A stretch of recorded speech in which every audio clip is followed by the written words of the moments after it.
Our sustenance is from our advertising, and advertising is bought by people who want more business. They want more business because they know we are loud and boisterous and energetic and factual and true representatives of the Reformation engine, which is the press, right? Which is a kind of prophetic function.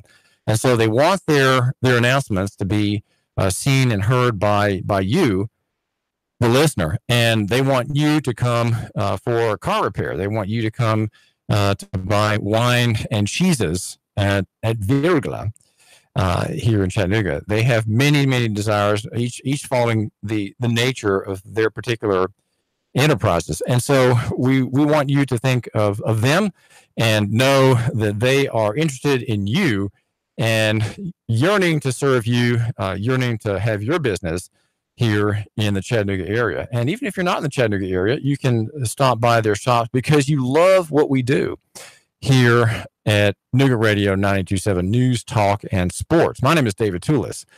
And I'm the one that officials don't like, and the reason they don't like me is because I'm an annoyance in pointing out the law that they are in some fields sworn to uphold and as they like to say enforce freedom, right? Enforce compliance on you at 800-8949. That is the number 800-8949. Love our advertisers and our sponsors, because if you give them your business, if you patronize and write checks to and use your credit card for and pass along tassels of green rectangles to these businesses, of course they like cash the most, right? Then we will be reaffirmed with in our relationship to serve those businesses, because that's what we do. We serve these businesses as a conduit, as an access to you. They want you through us to patronize them and to appreciate all that they do and all who they are. I argue for local economy and the free market.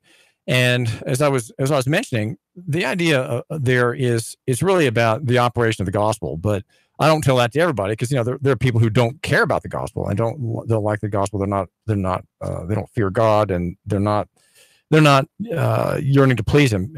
But still, there is in the Christian narrative. If the Christian narrative wins, then the atheist gains, the Hindu gains, the Muslim gains, the sharp-tongued agnostic in your oldest son's third-year college class. He gains, right? Everybody gains when there is a prevailing of the wind of liberty, the wind of mutual respect, the warm, friendly gusts of amity and service, which are required, right? They're required of the Christian, and they are the fruit of the other-centric concept of the Creator God presented in the Scriptures. So, but don't let that push you off. Okay, don't let me say these things and you think, oh man, I've mistakenly hit on Christian radio, which I refuse to listen to because it's so self-serving and whatever, whatever your reasons are for not listening to it. This is a commercial radio station. And that's my point, partly what I'm trying to get across here, that we are commercial. And so our company, Nougat Radio, Hot News Talk Radio, is about getting people to see their connection with you as our service to that business. So patronize our advertisers and our sponsors here on the David Toulis Show. Now, I want you to hear what we heard last night at City Council. People's blood was warm, very warm last night at City Council. And the problem is it's fair to say, is police abuse. And I say police abuse because that's kind of the general keyword of what happened last night. But legally, it was just routine policing, right? It was just routine policing, though in one case there's a clear violation of the law. I'd say not to minor effect, effectively, from Officer Wright.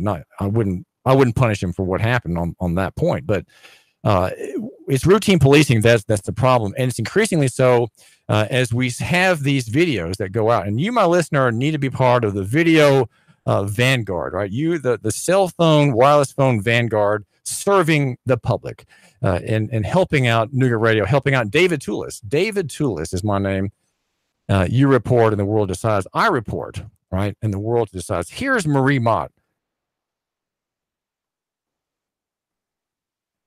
Okay, I can't get my final to play. But anyway, a young woman made a passionate discussion yesterday.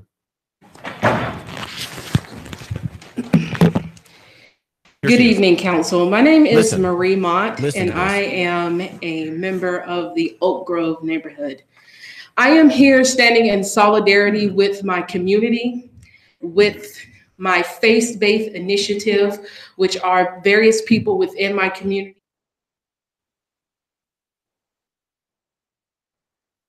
That was me, sorry. It's starting over. Hang on. Good evening, Council. My name is Marie Mott, and I am a member of the Oak Grove neighborhood. I am here standing in solidarity with my community, with my faith-based initiative, which are various people within my community, pastors, just average citizens, bringing to you an issue which I know some of you have knowledge of, that we have had two young Black women, one a minor, one a mother, that have been dragged out of their vehicles by their extremities by the Chattanooga Police Department. We had a mother who had to watch her child, and I see women here in this room. I cannot imagine what mother would be able to stand cool, calm, and collected and watch her child be dragged out of a car by her extremities. I cannot imagine me as a daughter watching my mother who gave me life and birth, be dragged out of a vehicle by her extremities. I cannot imagine asking the officers who are there on the scene, what are the charges against me? What is happening? Can you explain and give me context? Can you give me patience? Can you give me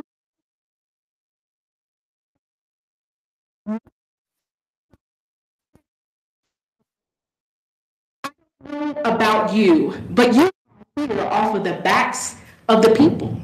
Each of you have power extended to you by your community. You do not have a seat. You do not have voice. That same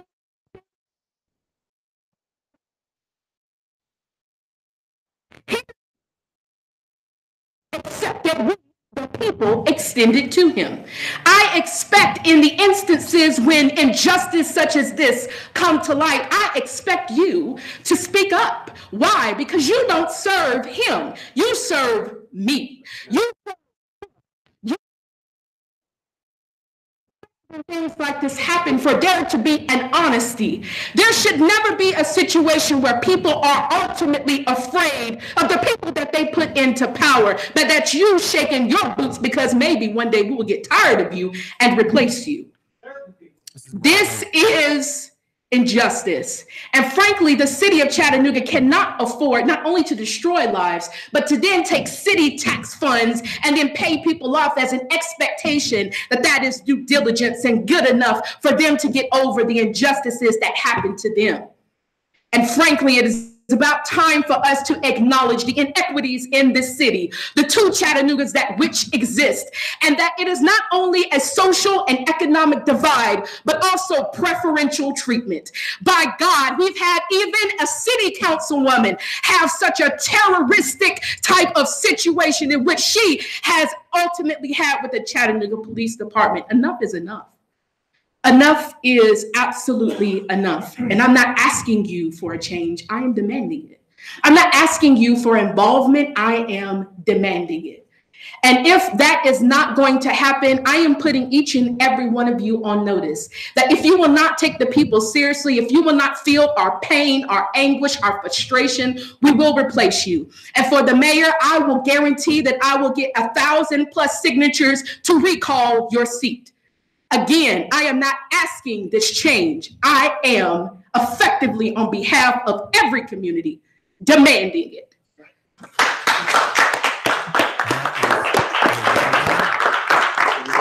Marie Mott, who has made an appearance on the scene here. I asked her yesterday, I said, Marie Mott, where are you from? Who are you? Because I was very interested to hear about her and her ideas. And what's remarkable about Marie Mott is that she has, in some of her expressions, a genuine free market analysis. And when I heard her discussion about homelessness and what the reason for homelessness is, I thought, well, here's another Christian person who, with maybe political leanings on the left, would say, well, the problem for homelessness is ultimately more government intervention. But no, from Marie Mott, the woman you just now heard, the answer to the homeless problem is regulation itself. We have zoning, which creates homelessness, and that we didn't have much of a discussion in detail about that issue. But her answer is we have a solution to problems in Chattanooga when there is more freedom, when there is no zoning is, of course, the loss of freedom. And let me just say something about that, because maybe you want to say something about that. The number is 800-8949, 800-8949. We're talking about Chattanooga, and the police problem that we're looking at today from an explosive city council meeting yesterday is something that we have on the table today. And I do hope we will look at this further, particularly because I have a legal analysis that I'm urging Mayor Berke to attend to. But why do we have a shortage? We have a shortage of housing for the poor. If you care about poor people, because God says you have to, right? God says you have to care about the poor, the orphan, and the widow. These are a category of people who are often poor, and there's no breadwinner. The woman has children who are her dependents, and she has no husband to look out for her and to kind of put the larger world aright and bring means and food in along with her own efforts. She doesn't have that support. And so if you're a Christian person, you have to have care for the poor. That care, I would like to suggest, has to come to them. And often you obtain that care for them by attacking the barriers and attacking the systems, which are, in short, regulatory. The regulatory systems that enable and effectively require there to be no bottom of the housing market. And yesterday I went by the community kitchen, and let me just tell you kind of how I was explaining to the staff people there awaiting the bell to go home. It was at the front desk at community kitchen down on East 11th Street, and I dropped in to get a hold of Chris Christensen. I think Jen Christensen is his name, the director. But and I was waiting for his one of his associates to get him on my red calendar, right? The calendar I always have with me. And which maybe you want to get on my calendar, right? You, my listener, get on my calendar. Just contact me through Nuganomics or by other means. My contact information is everywhere, so I love to talk with you. And so there were people standing around. I said, why are people homeless? Why is there no bottom? Why is there no housing market that would serve them? And no one really had an answer. But the house prices are too high. I said, well, yeah, the smallest apartment you could rent is maybe $800 a month. And then I said, where is the $200 a month apartment complex? Is there a way that someone could have a home for $200 a month, right? Does that exist? And well, it doesn't exist. There is no real market for that. Of course, sometimes you can find a person individually, a private homeowner who says, well, yeah, you can have a room in my house and I'll give you kitchen privileges. And this is David Toulis. Caller, what's on your mind, please? David, I think a lot of people are homeless because they choose to be homeless, believe it or not. When I spoke with some missionaries from going to other countries from America, they live in mud huts and they think they've got the world because they've got the family and their food in their belly. So it's all subjective. There are people that just don't want to work, that don't want to produce, that want to do nothing, that want to take drugs, that want to get drunk. And they have a right to do that. I think the freest person in America lives under a bridge and maybe panhandles 2 or 3 hours a day because they have no responsibility or obligations. That is true freedom. But do we want to be that free? So I don't think we can look down upon them and go, oh, they don't have a house, those poor people. a lot of them choose to live that way. Yes. And I think we have to look at the drug and alcohol addiction, at the drug and alcohol problem, as being the main catalyst to individuals that are homeless. Okay, thanks, Dave. Well, that's true. There is a disposition for wandering, for not having responsibilities, not having costs and expenses that many people sort of, you might say, enjoy in their heart of hearts, and they are free. They have no commitments. They've maybe burned all their bridges for aid and comfort and family, and often they're quite self-seeking. But this is David Tillis. We want to get back to Marie Mott and her disposition yesterday. 5-minute presentation before the city council, and some of the things that she said. We are looking today at this question, but I didn't have time to tell you why we have homelessness. I have my own take on that, and maybe unless you give an answer first, we can hear why there's no bottom of the market. David Tillis. 3, 2, 1. Chattanooga Radio. Digital FM 95.3 HD4, 92.7 FM.